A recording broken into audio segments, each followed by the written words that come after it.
જો મિત્રો દેવદ ખવડને પણ નાખ્યો જેલની અંદર. આમ લોકોની જેમ દેવદ ખવડને પણ મિત્રો લોકઅપમાં પૂરવામાં આવ્યા છે. શું મળતી માહિતી મુજબ જાણકારી મળી રહી છે?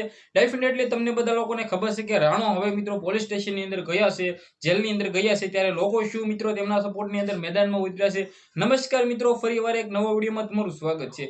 સૌથી પહેલા તો ભાઈઓ ચેનલમાં પહેલી વાર આવ્યો હોય તો વિડીયો બને એટલો શેર કરીને એક સબસ્ક્રાઇબ અવશ્ય કરવાનું ભૂલતા નહીં, જેથી આવા નવા અપ ટુ ડેટ ડિટેલ્સ તમારા સમક્ષ લાવી શકું. ક્યાંક ને ક્યાંક ડેફિનેટલી તમને લોકોને ખબર છે કે ભાઈ દેવતભાઈ ખવડની ગઈકાલે સુરેન્દ્રનગરમાંથી એક મિત્રો ફાર્મ હાઉસમાંથી ધરપકડ કરવામાં આવી છે. ત્યારબાદ તેમને મિત્રો આવી તાલાળા પોલીસ સ્ટેશનની અંદર નાખી દેવામાં આવ્યા છે, લોકઅપની અંદર પૂરી દેવામાં આવ્યા છે.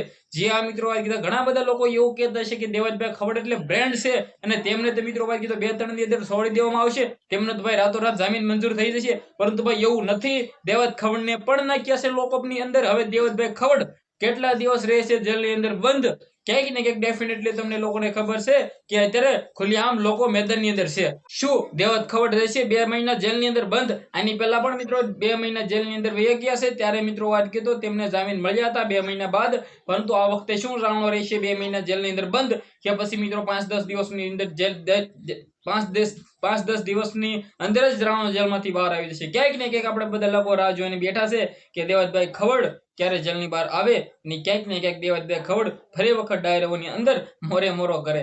જે આ મિત્રો વાત કીધું ત્યારે ઘણા બધા લોકો એવું કહી રહ્યા છે કે દેવતભાઈ ખવડનું તો સરઘસ કાઢવામાં આવે. દેવતભાઈ ખવડે પહેલી વખત નહીં ઘણી વાર ગુના કર્યા છે, પરંતુ ક્યાંક ને ક્યાંક દેવતભાઈ ખવડ અત્યારે જે જેલની અંદર છે ત્યાં મિત્રો પોલીસ સાહેબોએ ના પાડી દીધી છે કે ભાઈ સરઘસ નહીં કાઢવામાં આવે.